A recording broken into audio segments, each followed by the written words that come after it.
अजीज खान साहब। देखिए अनुराग भाई, आपने कहा कि चुनाव हुए 2014 से लेके अब तक और कई जगहों पर विपक्ष जीता है और कई जगहों पर हारा है। जीता तो ईवीएम पर दोष नहीं और हारा तो ईवीएम पर दोष, इस तरीके के आपके सवालात हैं। मैं एक बात बहुत स्पष्ट कर देना चाहता हूं, चुनाव विपक्ष जीते तो ठीक, ना जीते तो ठीक। हकीकत यह है जीतने और हारने का इशू नहीं है, ईवीएम पर सवाल था और हमेशा रहेगा। एक बात आप जान लीजिएगा, क्योंकि ईवीएम पे सवाल खत्म नहीं हो सकता, क्योंकि एक बड़ा इशू है। और दूसरी बात आपको बता दूं सर, 20 राज्यों में आप चुनाव जीत रहे हैं, तब इशू नहीं है। सुनिए ना मेरी बात। अरे बात तो वही कह रहा हूं मैं आपसे। मैं कह रहा हूं सवाल तब भी है, हो सकता हम ज्यादा मार्जिन से जीतते, ऐसा भी हो सकता था। एक बात अनुराग भाई।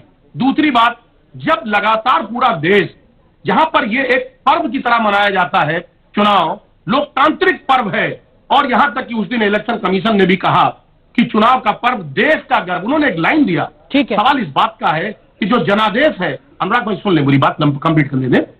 जो जनादेश है, उस जनादेश अगर ये चाहता है कि हम ईवीएम से नहीं जनादेश देना चाहते हैं, जनता चाह रही है, तो आखिर बीजेपी इतना क्यों ज्यादा लालायित है, वो आखिर इसका अपोज क्यों नहीं करती?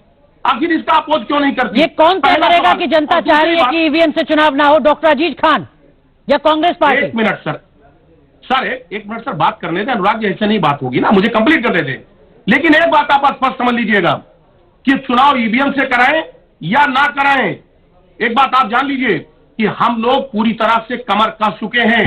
ये ईवीएम से कराएंगे तब भी और नहीं कराएंगे, और अगर ईवीएम से नहीं होता तब भी हम चुनाव जीतेंगे, हर हाल में जीतेंगे, क्योंकि विपक्ष आज पूरे देश तो मुद्दा ही खत्म हो गया। माहौल को बनाने में अगर कामयाब हो गया है। डॉक्टर अजीज खान की पार्टी समाजवादी पार्टी चुनाव जीत रही है उत्तर प्रदेश में ईवीएम के बाद भी, फिर तो ईवीएम मुद्दा ही नहीं बचा।